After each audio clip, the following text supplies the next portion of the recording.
Okay, well, let's take the next listener phone call. Hi, Dr. Kaku. This is Larry Chan. In reading your book, The God Equation, for the second time, I actually came upon a thought. What would happen if there was a caveman who existed maybe in 30,000 BC who had the same IQ as Albert Einstein? So, for example, during the painting of the Lascaux cave paintings, maybe there was another person, a human being, a man or woman, who might have had the same type of brain as Albert Einstein, and he might have actually thought of the theory of relativity before history was even recorded, when they were making flint spears and wooden spears, chasing antelopes on the plains. It was my understanding that they preserved Einstein's brain, and they found out that he had a fourth parietal lobe, which most human beings don't have. So I was wondering if that might have been possible, that another human being or like some child prodigy, because child prodigies in mathematics exist nowadays. So I'm thinking, why couldn't the cavemen have had similar child prodigies, and what they might have accomplished or what they might have scribbled on cave walls that we don't understand? What are your thoughts on that? Well, you ask a very interesting question. The question is, back in the caveman days, thousands and thousands of years ago, would it be possible to have an Einstein, a supernova of intelligence back then? Well, let's take a short commercial break, and afterwards we'll talk about the question, could Einstein have lived thousands and thousands of years ago? You are listening to Science Fantastic. Give us a call at 612-564-8135 and ask that question that's always been puzzling you about this great universe of ours. Stay tuned.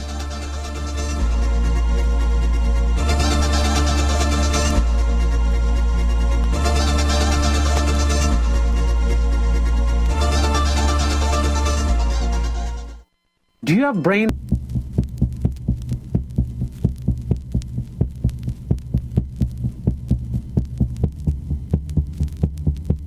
Brought to you by Professor Michio Kaku. This is Science Fantastic. Welcome back to Science Fantastic with Professor Michio Kaku.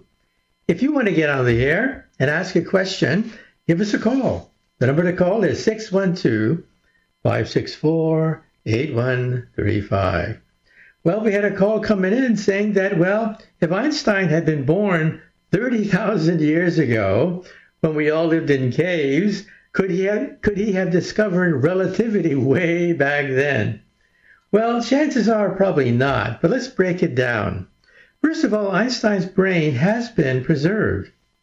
When Einstein died, of course, he left a will, and in his will he said his body should be cremated. He didn't want any monuments or anything like that built in his honor. He just wanted his remains to be scattered, and that's pretty much it. However, the doctor at Princeton who did the final autopsy realized that in his hands he was holding perhaps some of the secrets of the universe. So what did he do? He did not dispose of Einstein's brain. He kept it in a jar. In fact, according to one story, he kept it in a jar underneath his sofa for years. He would slice up pieces of the brain and mail it to other doctors who would then use their microscopes to analyze Einstein's brain. Well, out of this, what came out? Well, unfortunately, not much. We do know that Einstein's brain was a little bit different from other brains that are involved in abstract mental activity. For example, musicians, mathematicians, even accountants. People that spend a lot of their time working with pencil and paper.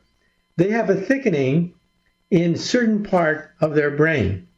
But other than that, there's really not that much difference between Einstein's brain and the ordinary brain. And so it's still a mystery.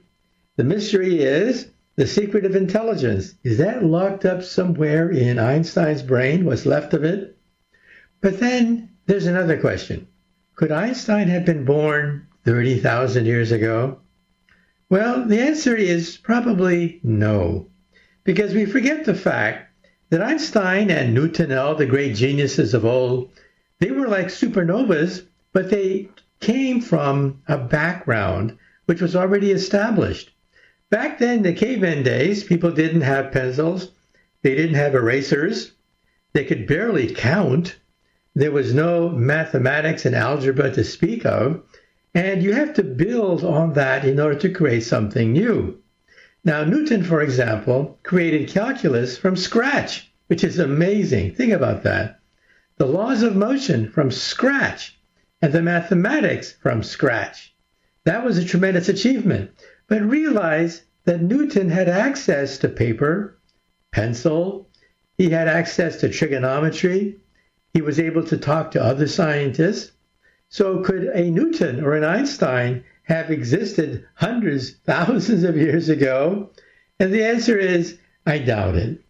Because giants base their work on previous giants.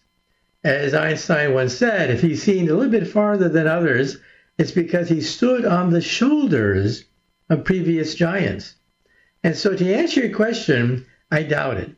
I doubt that an Einstein could have been born 30,000 years ago, because back then there was no paper, there was no pencil, there were no calculators, there was no astronomy by which you can test some of these ideas about the solar system.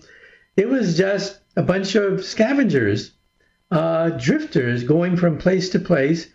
Of course, back then, 30,000 years ago, there was an ice age, and it was not pleasant because most people spent their time shivering and trying to find meager amounts of food among the tundra and among the ice. It was an ice age back then. So could Einstein have been born back then? Well, as an individual, he might have been born, but could he become a supernova of science? And the answer is probably not. Sorry about that.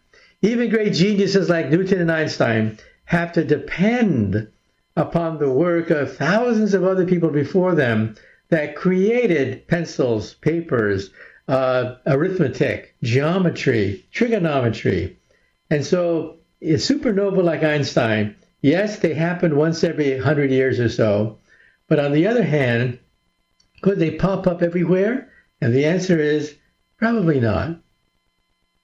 Okay, anyway, let's move on now and take the next listener phone call.